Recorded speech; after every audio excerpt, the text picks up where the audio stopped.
সারা বছরের চাল আজ গুইছে রাখবো, কিন্তু পোকা হবে না। এইরকম করে চাল ঘরে রেখে দিতে পারো, একদম পোকা লাগার কোনো চিন্তাই থাকবে না। আমার এক বছরে ওই 120 কেজি মতন চাল লাগে, অনেক সময় 110 কেজিতেও হয়ে যায় কোনো কোনো বছর। তো এই বছরের মতন চাল আমার বাড়ি চলে এসে, এখন শুধু গুছিয়ে রাখার পালা। এই ড্রামটা কিন্তু আমি প্রায় 750 টাকা দিয়ে কিনে নিয়েছি। আগে একটা ড্রাম ছিল, তারপরেও আরেকটা ড্রাম নিয়েছি। তো প্রথমে ড্রামটা ভালো করে ধুয়ে পরিষ্কার করে একদিন পুরো রোদি দিয়েছি, রোদিতে তুলে নিয়ে এসে এবার এর ভিতর দিয়ে দিয়েছি নিম পাতা। তারপরে মোটা একটা আমি ক্যালেন্ডারের পাতা দিয়ে দিয়েছি ছিঁড়ে। এইবারটা চালের বস্তাতে চাল বের করে নিয়ে এতে খুব সুন্দর করে ঢেলতে হবে।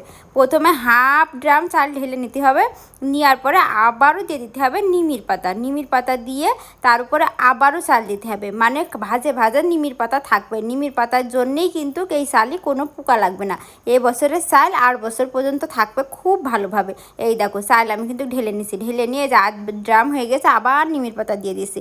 এরপরে যে আবারও চাল তুলছি, তুলে একদম ফুল ড্রাম করে একদম ঢেলে ফেলবো। ঢেলে নিয়ে এরপরে আবার দেবো নিমির পাতা। এই নিমির পাতা যত দিবা ততই কিন্তু চাল ভালো থাকবে। এই বছরের চাল আর বছর চলে যাবে। এবার এরপরে দিয়ে দেবো আবার ক্যালেন্ডারের কাগজ। ক্যালেন্ডারের কাগজ বেশ মোটা হয়, যার কারণে ক্যালেন্ডারের কাগজ দিয়েছি। এবার ভালো করে মুখটা আটকে দেবো। এই ক্যালেন্ডারের কাগজ দেওয়ার কারণে এর মধ্যে কোনো হাওয়া বাতাস ঢুকবে না। হাওয়া বাতাস না ঢুকলে কিন্তু পোকা হওয়ার কোনো চান্স থাকে না। এবার ভালো করে মুখ আটকে এক বছরের জন্য এই চাল রেখে দেবো।